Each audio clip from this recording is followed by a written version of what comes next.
She approached him assertively, accusing him of occupying someone else's designated space and demanding to examine his boarding pass with a demeanor she had never exhibited towards white travelers. Upon presentation of Reynolds' boarding pass, which validated his purchase of a first-class ticket for $1,400, she declared it fraudulent and summoned airport security to forcibly remove him from the plane. Security officer Jake Morrison entered the aircraft, reviewed Reynolds' valid first-class boarding pass, and nevertheless aligned himself with the flight attendant, questioning the reason for Reynolds' disruptive behavior and suggesting the ticket's authenticity was suspect. Disregarding numerous passengers who attested to Reynolds having been seated quietly engaged in reading, Morrison ordered him to stand immediately or face physical removal. When Captain Dennis Hart emerged from the cockpit, he too immediately supported his flight attendant. All because Michael Reynolds was black. Unbeknownst to them, they had just subjected a federal agent with 15 years of counterterrorism expertise to racial profiling. Their fabricated accounts of Reynolds being disruptive were being disproven by video evidence from multiple observers, and their decision to remove a black man from first class based solely on his skin tone would culminate in a lawsuit for $1.2 million, the ruin of 3 careers, and a viral video with 50 million views that would become a textbook example of corporate racism. Before we proceed, please indicate the city or country from which you are observing. Share this information in the comments section. We are keen to know where our viewers are tuning in from. If you believe that purchasing a first-class ticket while black should not result in being ejected from an airplane, please like this video and subscribe. Michael Reynolds had boarded Flight 2847 from Atlanta to Washington, D.C. at 6:45 a.m., 45 minutes prior to the scheduled departure. At 42 years of age, Reynolds was an FBI special agent assigned to the Counterterrorism Division, returning from a week-long assignment coordinating efforts with field offices across the Southeast. He carried a black leather laptop bag containing classified briefing materials, which was why he consistently opted for first-class travel on official trips. The enhanced privacy afforded him the ability to review sensitive documents without concern for eavesdroppers. He had paid for Seat 2A with his personal credit card, an expenditure of $1,400 for the 3-hour journey, as bureau policy did not cover premium seating, even when handling top-secret intelligence. Reynolds settled into the window seat, dressed in khakis, a navy polo shirt, and a blazer. He retrieved his tablet, accessed an encrypted report detailing emerging domestic terrorism threats, and began reading, keenly aware of his surroundings. Other first-class passengers boarded. A businessman in Seat 1A was absorbed in his phone. An elderly couple in row 3 were making themselves comfortable. A woman in Seat 2C was already asleep, her neck pillow in place. Reynolds remained focused on his tablet. He had learned through prior experiences that simply existing while black in premium seating often attracted unwelcome scrutiny, so he maintained a professional, unobtrusive demeanor, hoping for a tranquil flight. Sarah Collins commenced her pre-flight checks at 7:15 a.m. She had served as a flight attendant for 7 years, during which time she had cultivated a comfortable routine within the first-class cabin. She was familiar with the typical clientele, business executives, affluent retirees, and frequent travelers she recognized. Her progress halted mid-stride as she reached row 2 and observed Reynolds. A black man in first class, casually attired, engrossed in a tablet. Her gaze immediately sharpened with suspicion. "Excuse me," Collins stated curtly, standing over Reynolds with her arms folded. "May I see your boarding pass?" Reynolds looked up, displaying mild surprise. He had encountered this query on previous flights, typically from flight attendants who appeared perplexed by his presence in premium seating, but never this early in the boarding process. "Is there an issue?" he inquired calmly. "I need to verify that you are in the correct seat," Collins replied, her tone conveying an edge that other passengers were beginning to note. The businessman in Seat 1A cast a glance. The woman in Seat 2C opened one eye. Reynolds reached into the seat pocket before him and produced his boarding pass. He handed it to Collins without objection. It clearly indicated Seat 2A, first class, Michael Reynolds, confirmation number, paid ticket. Collins scrutinized it as if examining a counterfeit banknote. She turned it over, held it to the light, and scanned the barcode. "Are you certain this is your ticket?" she finally asked. Reynolds felt the familiar tightening in his chest, the dawning realization that this situation was recurring, that his presence was being questioned, and that he was once again compelled to prove his right to be in a place he had paid for. "Yes, he responded evenly. That is my assigned seat. I purchased this ticket. Did you pay for first class? Collins inquired slowly. Or did you utilize an upgrade? The businessman in seat 1A shifted uncomfortably. This is becoming quite awkward. I fail to see the relevance of that inquiry, Reynolds stated, maintaining a measured tone. However, I did pay for it with my credit card, at full price. Collins's jaw tightened. First class is quite expensive. I merely wish to ensure there has been no error in the booking system. There is no error, Reynolds asserted firmly. I am in my assigned seat with a valid, paid ticket. May I please resume my reading? Collins remained stationary, holding his boarding pass, her mind clearly searching for some justification, some rationale for her persistent unease. Other passengers were now observing. The elderly woman in row 3 whispered to her husband. A gentleman across the aisle produced his phone. Sir, Collins declared icily, I will need to verify this with the gate agent. Please remain here. You are in possession of my boarding pass, Reynolds stated, his patience wearing thin, yet his tone remained composed. Everything is in order. There is nothing to verify. I shall return momentarily, Collins announced, turning sharply and proceeding toward the forward galley. Reynolds watched her depart, already anticipating the trajectory of events. He had experienced similar scenarios before. The pointed questions, the ingrained suspicion, the assumption that he must have acted dishonestly to secure a first-class seat. However, this instance felt different, more confrontational. At the front of the plane, Collins utilized the intercom to contact the gate. This is Sarah, first-class attendant on flight 2847. I require security to attend to a passenger in seat 2A. The gate agent's voice crackled back. What is the nature of the issue? I suspect there may be a discrepancy with this ticket, Collins stated, lowering her voice, though not sufficiently to preclude Reynolds from overhearing parts of the conversation. Does he possess a boarding pass? Yes, but is it valid? The correct name, seat, and flight? Yes, but I am uncertain as to what you are requesting us to check, Sarah, if his boarding pass is valid. Collins bristled. Kindly dispatch security. I have a premonition regarding this passenger. She terminated the call and returned to Reynolds, who remained seated calmly, still engrossed in his tablet, exhibiting no untoward behavior.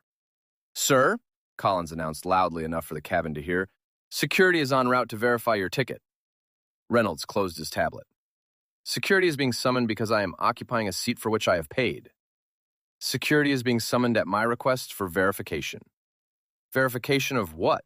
Reynolds inquired. You have inspected my boarding pass. It is valid. What precisely requires verification? The woman across the aisle interjected. This is preposterous. He has presented his ticket. Leave him be. Collins shot her a disapproving look. Ma'am, this matter does not concern you. It concerns all of us, the businessman in seat 1A remarked. You are harassing a passenger who clearly possesses a valid ticket. I have been observing the entire interaction. He has committed no offense. Collins's face flushed. She was unaccustomed to passengers challenging her authority, particularly in defense of someone she deemed out of place. All individuals are requested to refrain from interfering, she stated firmly. Security will handle this matter. Reynolds leaned back in his seat, his hands visible, his demeanor composed. He understood the impending confrontation. He knew that upon security's arrival, the situation would either resolve peacefully or escalate dramatically. He was also aware that numerous passengers were now observing, some recording, all serving as witnesses to what was rapidly devolving into a clear instance of racial profiling. The aircraft remained at the gate, its door open. Sarah Collins had just made a decision that would irrevocably alter her professional future. Airport security officer Jake Morrison entered the plane 3 minutes later, his hand already resting on his belt near his radio. He proceeded directly to row 2, where Sarah Collins stood with her arms crossed, appearing vindicated by the arrival of backup. Morrison was a 10-year veteran of airport security, having responded to hundreds of passenger disputes, most of which conformed to his expectations, individuals failing to adhere to regulations. What is the issue here? Morrison asked, directing his question to Collins, not Reynolds. Collins interjected immediately. This passenger is refusing to vacate his seat. Morrison turned to Reynolds with an expression that indicated he had already prejudged the situation. Sir, why are you causing a disturbance? He inquired, his tone already hostile. Reynolds looked up at the security officer, maintaining a calm and measured voice. I am not causing a disturbance. I possess a valid first-class boarding pass for this seat. This flight attendant has questioned my right to be here without any provocation. He reached for his boarding pass, which Collins was still holding, retrieved it from her hand, and offered it to Morrison. The security officer took it and glanced at it for approximately 2 seconds. The boarding pass clearly displayed Reynolds' name, seat 2A, first class, paid ticket, and the correct flight number. Everything appeared in order. That does not grant you the privilege to argue with the crew, Morrison stated, handing the boarding pass back dismissively. Reynolds felt his jaw tighten but maintained his composure. I am not arguing. I am seated in my assigned seat. I presented my valid ticket. This should have concluded the matter. Morrison's eyes narrowed. You people always say that, he remarked flatly. The businessman in seat 1A inhaled sharply. The woman across the aisle, who had been recording, raised her phone higher to ensure the entire exchange was captured on video. Several other passengers shifted in their seats, visibly uncomfortable with the unfolding scene. Collins seized the opportunity. I believe there has been an error with his ticket, she stated to Morrison. I do not believe he actually paid for first class. Morrison nodded as if this confirmed his suspicions. Then that is sufficient, he declared. Reynolds stared at both of them. Sufficient for what? You have just examined my boarding pass. My name is on it. My seat assignment is correct. What error are you referring to? Morrison took a step closer, his posture becoming more threatening. Sufficient grounds for your removal. Stand up now, or this will become physical. The cabin fell silent. Passengers ceased their conversations. A man in row 4 produced his phone and began recording. The elderly woman in row 3 clutched her husband's arm. The situation was evident to everyone, and its impropriety was universally recognized. Collins pressed her advantage. He has been disruptive and has refused crew instructions, she announced to Morrison in the cabin. Reynolds' composure finally faltered. That is untrue, he stated firmly. I have been seated quietly reading since boarding. You may ask anyone here. Multiple passengers spoke up simultaneously. He has done nothing, a woman called out from row 4. She is lying, asserted the businessman in seat 1A. We have been observing the entire event, another voice added. He has simply been sitting there. Morrison held up his hand, silencing them. I am not soliciting passenger input, he stated sharply. The woman in seat 2C, who had been recording, raised her phone. I have video evidence of everything, she declared. He has done nothing wrong. He has remained seated the entire time. Morrison turned to her with a gaze that caused her to recoil. Put the phone down, or you will be next, he threatened. Reynolds could scarcely believe what he was hearing. You are disregarding witnesses? He asked Morrison. You are disregarding video evidence? Morrison's face hardened. The decision has been made. Stand up now. It was at this juncture that Captain Dennis Hart emerged from the cockpit. In his mid-50s, with distinguished silver hair and a uniform conveying the authority of 30 years of flight experience, he entered the first-class cabin and immediately addressed Collins. What is occurring back here? He inquired. Collins turned to the captain as if expecting his support. This passenger is refusing to comply with crew directives, she stated. Hart surveyed Reynolds, then Morrison, and finally returned his gaze to Collins. He did not solicit Reynolds' account of the events. He did not request to see the boarding pass. He did not consult the passengers who were actively asserting that Reynolds had committed no wrongdoing. His decision was based solely on his flight attendant's word. Sir, Hart stated to Reynolds, his voice imbued with final authority, if my crew member has instructed you to deplane, I require your compliance. Reynolds felt a chill descend upon him. 3 individuals, the flight attendant, the security officer, and now the captain, had collectively sided against him without substantiation, investigation, or even a pretense of seeking the truth. On what grounds? Reynolds inquired. I possess a valid ticket. I have violated no regulations. I have been seated quietly in my assigned seat. Hart's expression remained unchanged. Failure to comply with crew instructions is grounds for removal. What instruction have I failed to comply with? Reynolds asked, his voice rising slightly but remaining controlled. She requested to see my boarding pass. I presented it. She inquired if I had paid for my seat. I responded. Subsequently, she summoned security, alleging a problem where none exists. I have refused nothing, as no lawful instruction has been issued for me to refuse. The businessman in seat 1A stood up. Captain, I have been seated directly here throughout this entire episode. This gentleman has committed absolutely no offense. Your flight attendant approached him with a differential attitude compared to every white passenger in this cabin. This constitutes racial profiling. The woman, still recording with her phone, spoke up. I have the entire incident documented on video. She did not request any other individual to prove their entitlement to first class. Only him. Another passenger chimed in. This is blatant discrimination. We are all witnessing it. You are about to remove a man for occupying a seat he legitimately paid for. Captain Hart raised his voice. Everyone needs to maintain composure. This is my aircraft, and the ultimate decisions regarding passenger presence rest with me. Reynolds reached for the overhead compartment and retrieved his laptop bag. Morrison tensed, his hand moving towards his belt. However, Reynolds was not reaching for a weapon. He was retrieving his FBI credentials. He produced his badge and identification and displayed them for all to see. I am Special Agent Michael Reynolds, FBI, he stated clearly. I am traveling on official business. I paid for this ticket with my personal credit card. I have contravened no airline policies or federal regulations. I am being removed from this flight because your flight attendant made an assumption based on my race. And now, both of you are perpetuating that discrimination. The color drained from Sarah Collins's face. Jake Morrison's hand dropped from his belt. Captain Dennis Hart stood frozen, his gaze fixed on the FBI credentials in Reynolds' hand. The first-class cabin became utterly silent.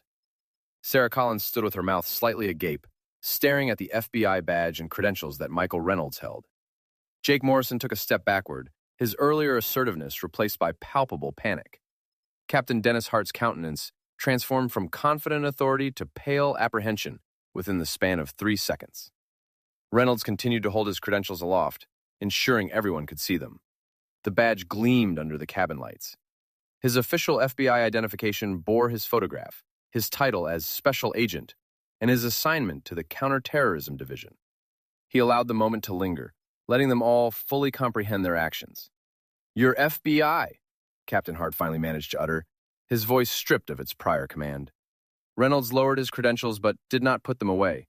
Yes, 15 years with the Bureau, Counterterrorism Division. I have spent the past week coordinating intelligence operations across 3 states. I am transporting classified materials in this bag, which is why I fly first class on official travel. I require privacy to conduct my work. I paid $1,400 for this seat because it is essential for reviewing sensitive documents without someone observing my actions. Collins attempted to speak, but no words emerged. Her hands trembled slightly. Morrison cleared his throat. Sir, I was unaware you were... Reynolds interrupted him with a look that could chill water. You were unaware because you failed to inquire. You observed a black man in first class and assumed I was the source of the problem. You examined my valid boarding pass and still proceeded to threaten me with physical removal. You told me that you people always say that, as if I were some sort of criminal rather than a federal agent who has dedicated his career to protecting this nation. The woman in seat 2C continued to record the entire event. Her phone remained steady, pointed directly at the scene. At least 5 other passengers now had their phones out as well. This was being documented from multiple vantage points.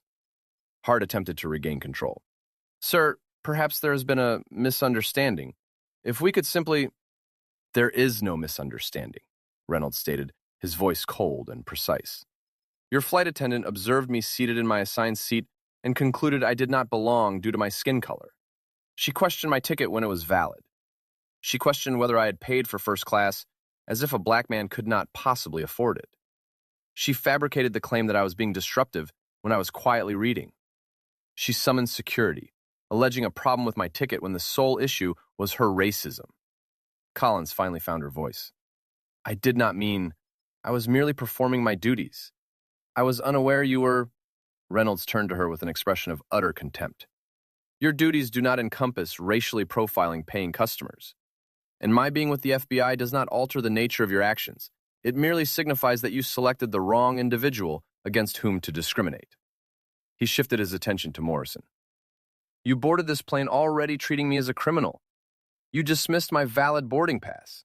You disregarded multiple passengers informing you that I had committed no offense. You threatened a woman for documenting evidence of your prejudice.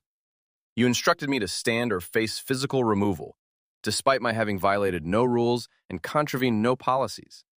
You were prepared to forcibly remove a federal agent from this plane because your colleague made a racist assumption, and you supported her without question. Morrison offered no response. He looked at the floor. Reynolds turned back to Captain Hart. And you? You emerged from that cockpit and rendered your judgment within 5 seconds. You did not solicit my perspective. You did not examine my boarding pass. You did not heed the passengers who were informing you that this was incorrect. You observed your white flight attendant accusing a black passenger and automatically aligned yourself with her. That's not an order. It's complicity. Hart opened his mouth, but Reynolds wasn't finished.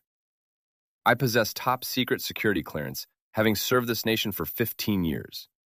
I've handled counterterrorism investigations that have saved lives, and I faced genuine criminals and real threats. Yet today, I was treated as one of them, simply for the offense of occupying a first-class seat while being black.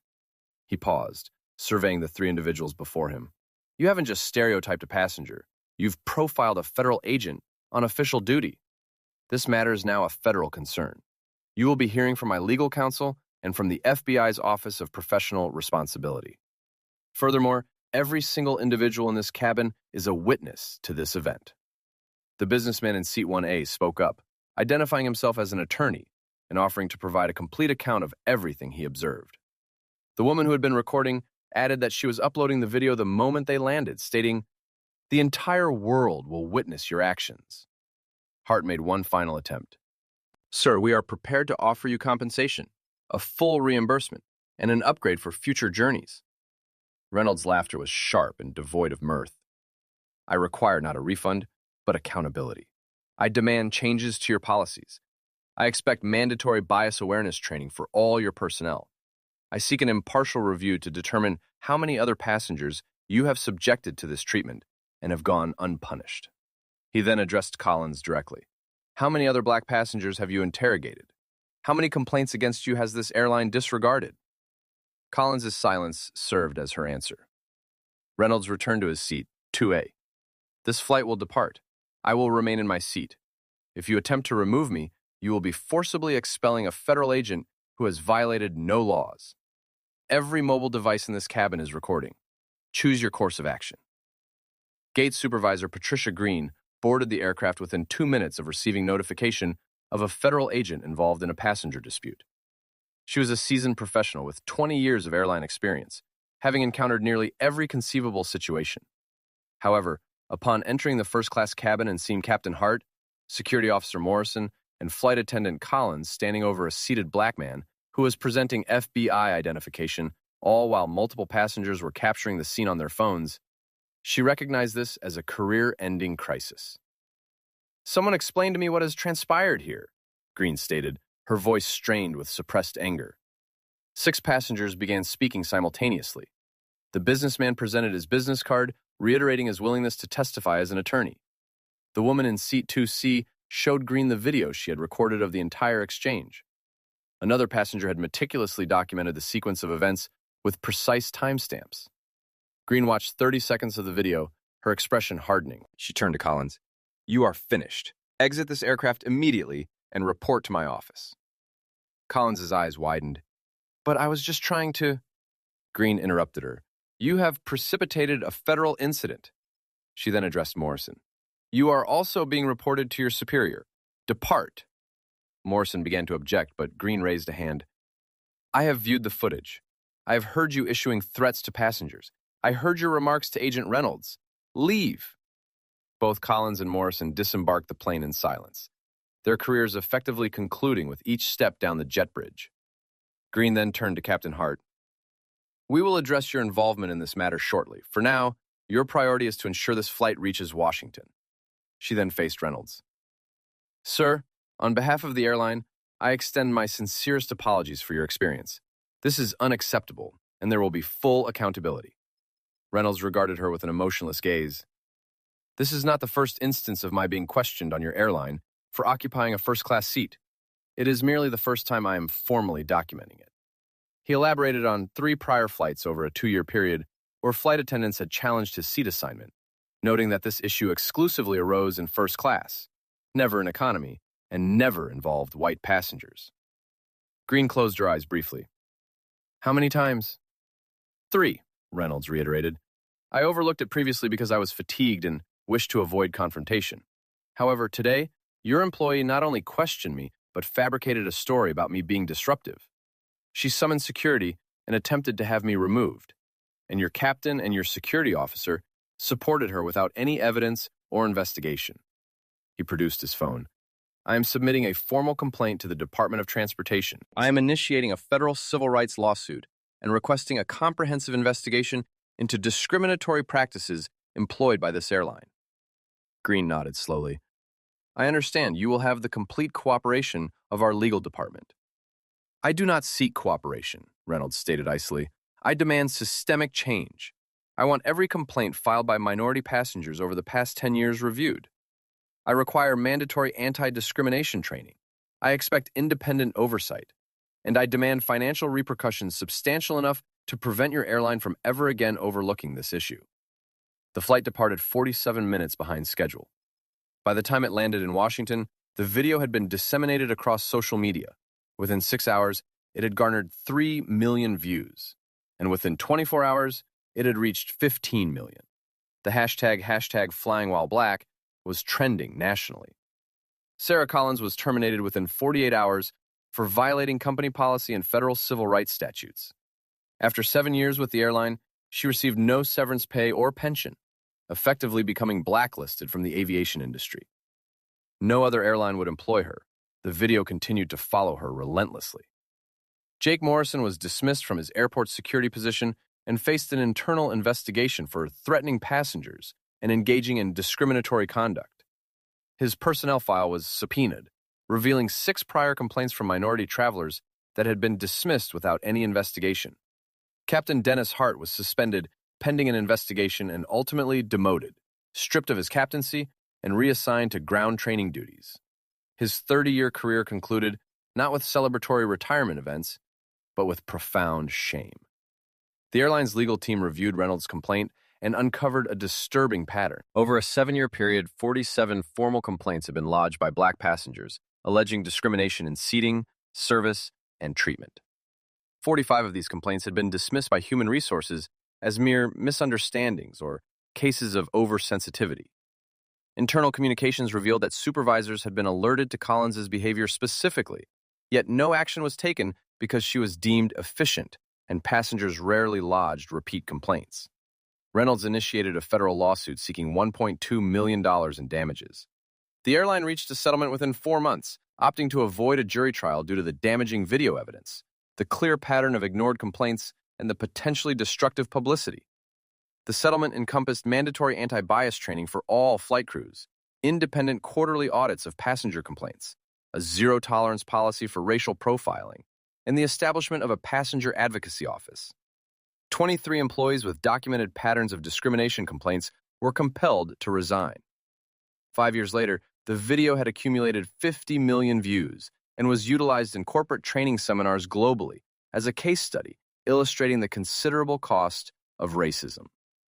Reynolds leveraged his settlement funds to establish a foundation dedicated to supporting victims of travel discrimination and provided consultation services to airlines on civil rights compliance. Sarah Collins was 38 years old when she was terminated. She never worked in aviation again, accepting a retail position at $14 per hour. The video continued to pursue her without cease. Michael Reynolds advanced in his FBI career, retiring after 25 years of service. He continues to fly first class, and airlines now treat him with extreme deference, terrified of becoming the subject of another viral discrimination incident. The lesson learned was both costly and highly public. Assumptions about who belongs where, based on skin color, do not merely cause harm, they devastate careers, incur millions in expenses, and expose the systemic failures that allowed discrimination to flourish unchecked for years. If you believe that qualified professionals deserve respect irrespective of their race, please share this narrative. If you have ever been made to feel unwelcome in a place for which you have paid, please share your experience in the comments section. And if you believe that billion-dollar corporations should face genuine repercussions for condoning racism, subscribe, as we are committed to bringing you more stories where justice exacts its rightful price: everything.